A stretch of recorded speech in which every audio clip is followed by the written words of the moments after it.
we're being recorded, so could you tell us your full name, please? Logan Devin Wicker. Okay, Mr. Wicker, go ahead. Okay. Your Honor, I thought I had lots to say, but I've had stuff to say. But I just hope that she'll never do this again. You know, my life was really good before, and it's been changed. I thought that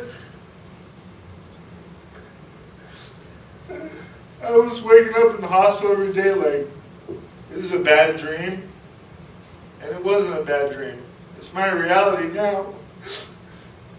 I just hope this never happens again. She can never do this to anybody again. That's it. Thank you.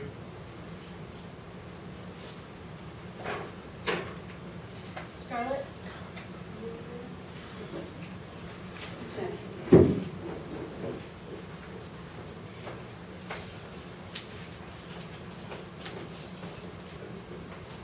Sir, will you come and stand where he did?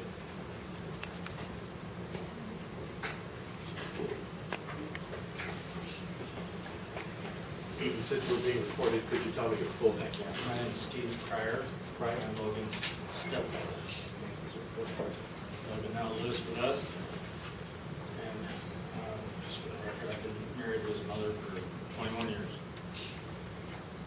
You know, the things that people want to say when they come up here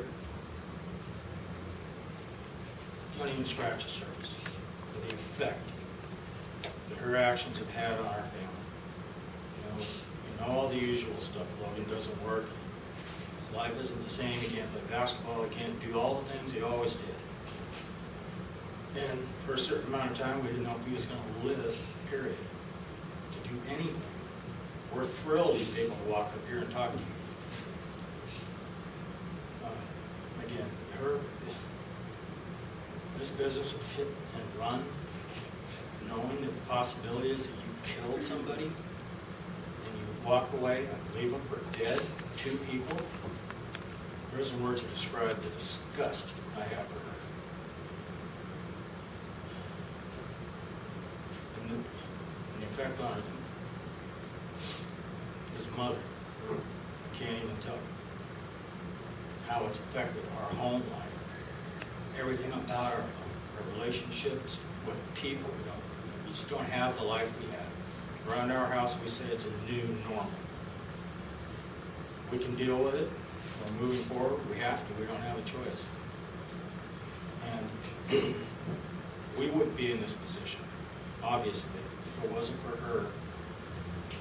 And her thinking that going out and getting drunk and wasted and chasing somebody down the street, running stop signs, to continue some stupid argument would have been a choice at all. I don't know what's up with her 3 friends that were with her, why nobody stepped up and said, stop, let me drive, stop drinking so much. They're all at fault, as far as I'm concerned. You know, kind of a trickle down, a ripple effect of this, and this isn't about me at all. This is for Logan. If Logan hadn't been in the hospital, and this is back to the effect on our family, Logan hadn't been in the hospital. We hadn't been going there so often. This where I caught a bacterial infection. 3 days after Logan got home from the hospital, I went in. A day later, I was in a coma because my lungs had failed. Because of what I caught at the hospital, because Logan was there, because she did it. You know, I know the law has ranges, and you can only go so far. As far as our family and friends go, and Logan's friends, there was not enough time to put her away to make this any better. That's all I have to say. I do have some photos, I'm sorry. If the defendant would like to look at Logan, what he looked like on vacation. This is what happened 2 weeks after he got home from vacation, family vacation. Mrs. Logan on June 24th, I think, or 5th.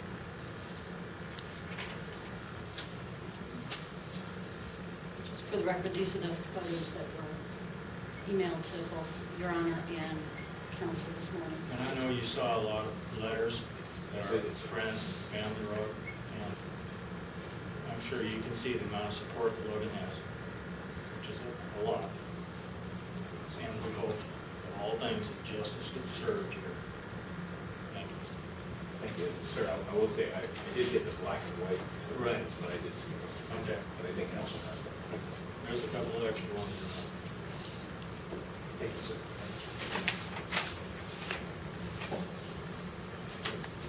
Now, Scarlett.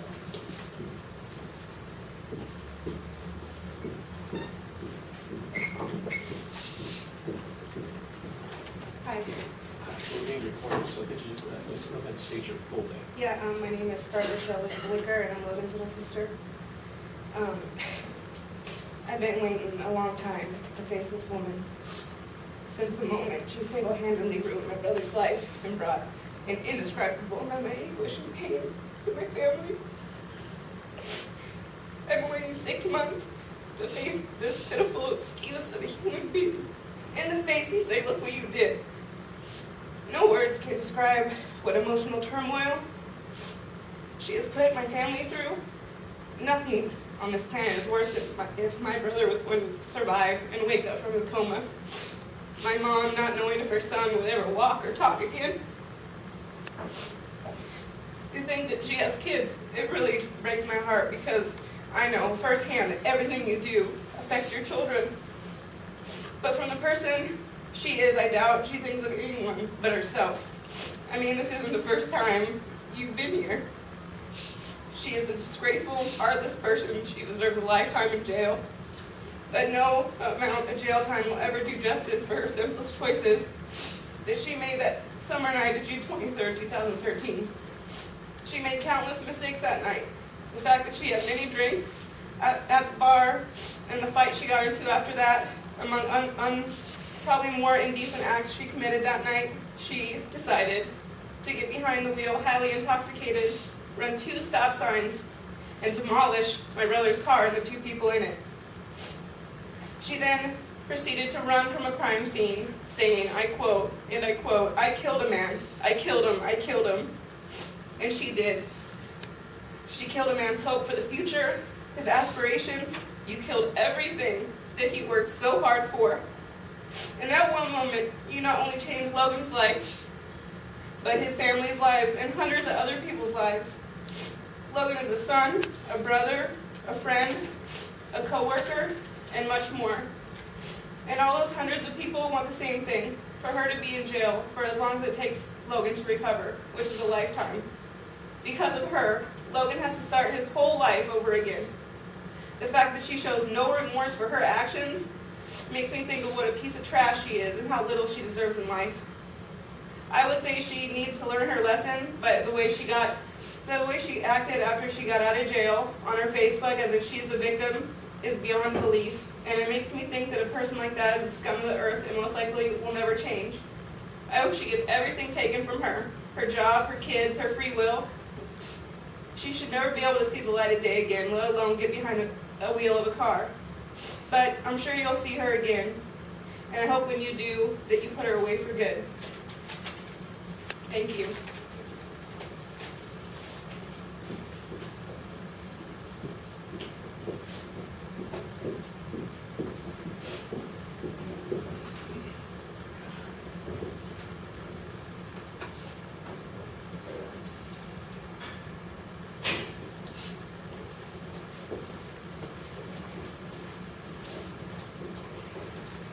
Will you come right next to her?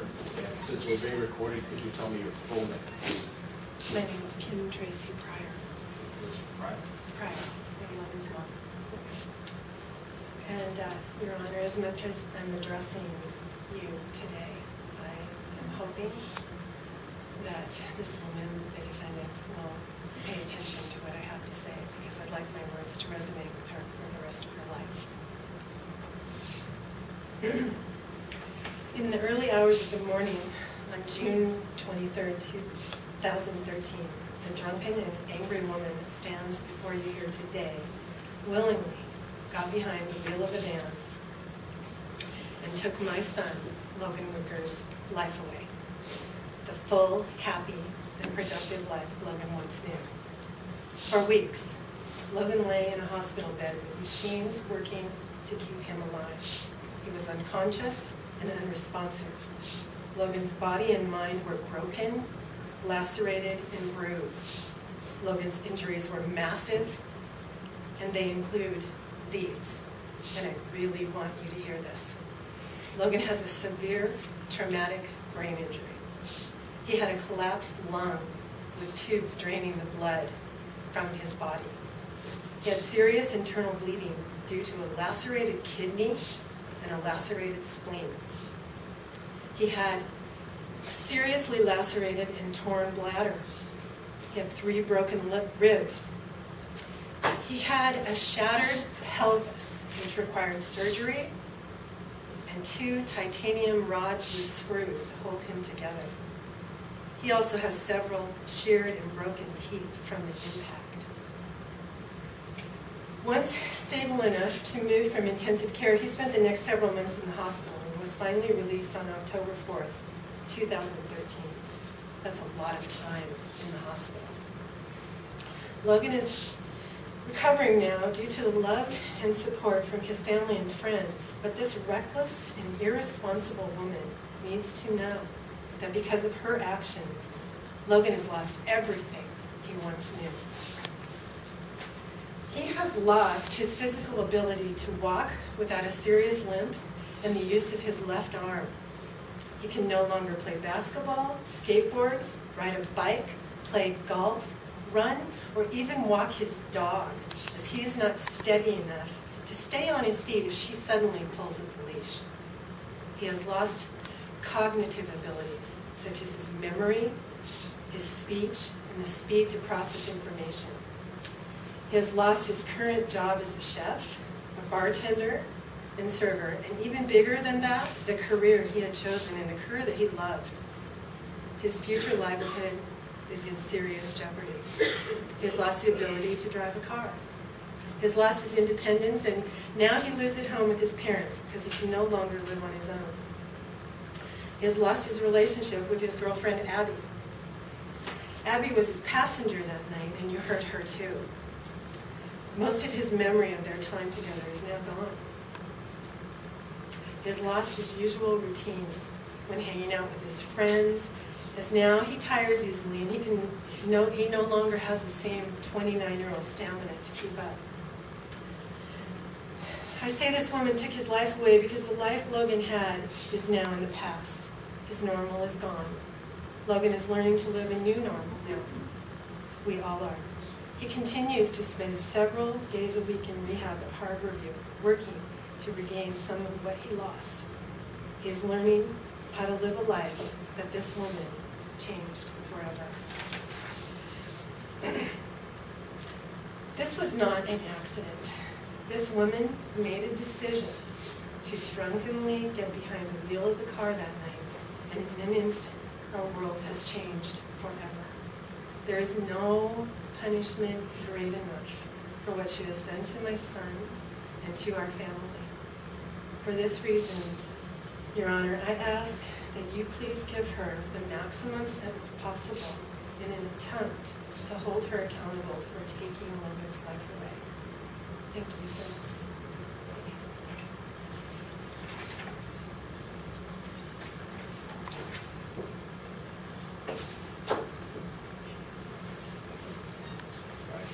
Counsel, my understanding is the other victim did not want to speak, but That's correct, I Your Honor. want to acknowledge that she's here.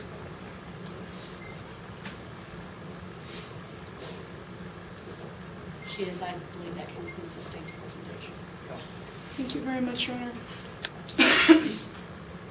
There are no words for what Ms. Paulo did, and I agree, and she does as well, 100% with the words of Logan's mother, that this was not an accident, this was intentional. She drank intentionally. The accident was an accident that was a direct result of her decision to drink too much and get behind the wheel of a car. And I appreciate the family being here because I think it is important for Ms. Paulo to hear their words and to understand in a very real sense the impact that her choices made upon these victims and their families. And I've also reviewed the many, many letters that poured in from the community speaking to the impact that her choice had upon the community. She is deeply remorseful for the choice that she made. She wishes that she could take it back, and I think that she will live forever haunted by this. She has been in CCAP since July. She has been engaged in treatment there. She finished intensive outpatient treatment yesterday. She has agreed to do the maximum sentence of 14 months. She has no felony history. She has no violent history. This is uncharacteristic of how she has chosen to live her life, and she is deeply remorseful. She is a mother. She is a partner in a long-time relationship. Her partner is here in the back of the courtroom supporting her today. She has two friends, that are also here in support of her today. She accepts full and complete responsibility for this. She is prepared to be remanded into custody today, and she is committed to, for quite frankly, the rest of her life, living a life that demonstrates the kind of person that she is, and she would never, ever, ever want to engage in behavior that would be the source of the kind of pain and suffering that has been caused as a result of her behavior. And Your Honor, I do want to just say, I know the court has reviewed all of the information, and we do appreciate the fact, what I mean to say is it was never her intention to go to trial because she always wanted to accept responsibility for this. It was not her intention to flee in the sense of a hit and run. She was immediately horrified by what happened, and I think that she was in the state of her complete intoxication, really believed that she had potentially killed someone, and it was horrifying to her at the time, and she did not know what to do, and it remains a horrifying fact for her today. And so she does apologize to the victims and to the family, and for whatever that's worth, and it certainly doesn't eliminate their pain and suffering. We would ask the court to follow the recommendation with the exception of waiver of the non-mandatory costs. Your Honor, as I've said, she's prepared to be remanded today, and I believe that she would briefly like to address the court. Counsel, give me just a moment.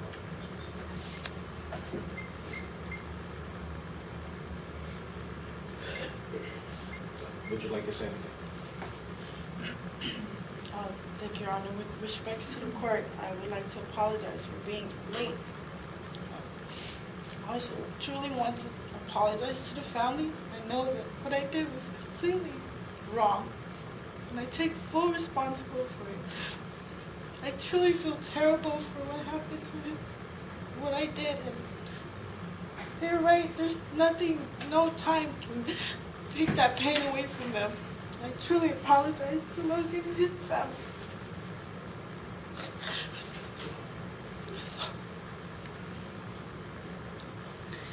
I think just a moment.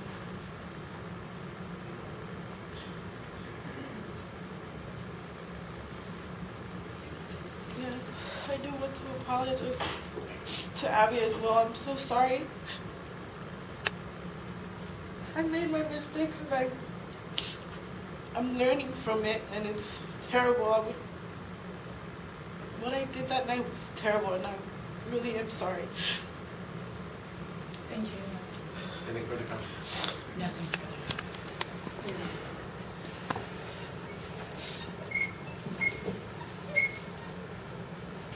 I want to thank the victims and the families on both sides for coming in today. I want them to understand that I've listened to them and heard them. And the other victim, obviously, I know that you're here.